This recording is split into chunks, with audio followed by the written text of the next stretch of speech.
Jangan berkhianat pada rakyat.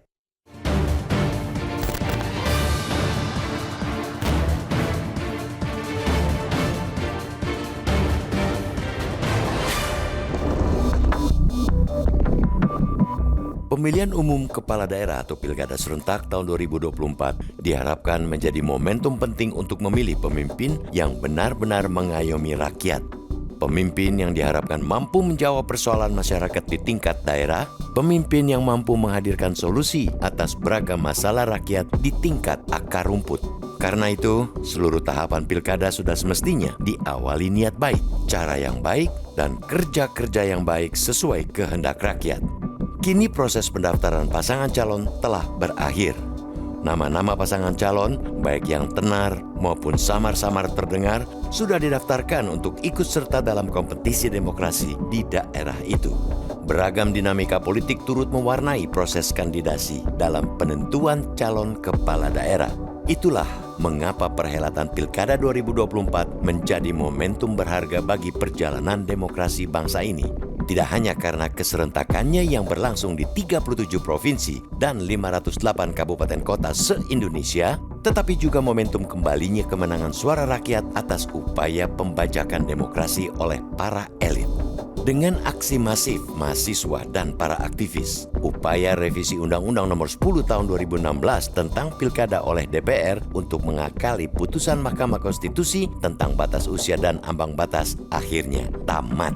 Putusan MK yang dikawal oleh rakyat telah meruntuhkan kartel-kartel politik yang ingin menyiasati proses demokrasi demi merebut daulat rakyat menjadi daulat sekelompok elit. Sebelum terbitnya putusan MK, partai politik mencoba untuk membuat prakondisi calon tunggal dengan memanfaatkan ambang batas pencalonan yang tinggi. Untuk itulah, ketika rakyat dengan upayanya turun ke jalan untuk menumbangkan kartel politik dan memperjuangkan gelaran pilkada yang demokratis, menjadi keniscayaan bagi para kandidat untuk menjunjung tinggi jerih payah para pejuang demokrasi tersebut. Pantang bagi para kandidat untuk kembali membuat publik kecewa. Para bakal calon petarung semestinya mematrikan niat untuk benar-benar menjadi pemimpin daerah yang lurus dan berkomitmen mendatangkan keadilan dan perbaikan kehidupan rakyat. Jangan sampai para kandidat hanya menganggap pesta demokrasi daerah sebagai batu loncatan untuk menapaki karir politik. Bekerjalah dengan baik dan sungguh-sungguh demi kepentingan rakyat di daerah.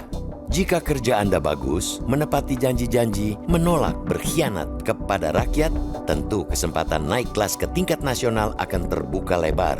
Bukankah banyak pemimpin daerah yang karir politiknya akhirnya moncer di tingkat nasional berawal dari komitmen mereka menunaikan janji-janji? Negara ini menganut sistem demokrasi dengan desentralisasi. Dalam sistem seperti itu, kendali akan sulit dikerjakan oleh pemerintah pusat sendirian. Artinya, peran pemimpin di daerah sama pentingnya dengan pemimpin nasional, bahkan mungkin lebih penting dalam konteks kebijakan yang langsung berdampak pada rakyat. Untuk itulah, para kandidat harus benar-benar merancang visi misi dan program yang langsung berdampak pada rakyat. Pemimpin di daerah tidak perlu mengubar janji-janji mulu, namun saat sudah mendapat amanat, di tengah jalan mengkhianati komitmennya kepada masyarakat di daerah. Pilkada merupakan momentum yang tepat untuk memilih dan menghasilkan pemimpin daerah yang berkualitas.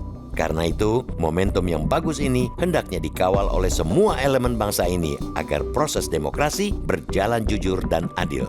Pelajaran dari pemilu serentak perlu dijadikan pedoman agar kecurangan masif yang terjadi tidak lagi terulang. Pilkada juga bisa menjadi upaya untuk menjaga iklim demokrasi yang sehat. Jangan sampai pilkada dipenuhi kecurangan dan masifnya politik uang. Rakyat harus dijaga kepercayaannya terhadap proses politik. Napas demokrasi harus benar-benar dijaga, jangan sampai berhenti. Jangan sampai masyarakat menilai proses politik selama ini merupakan permainan elit belaka.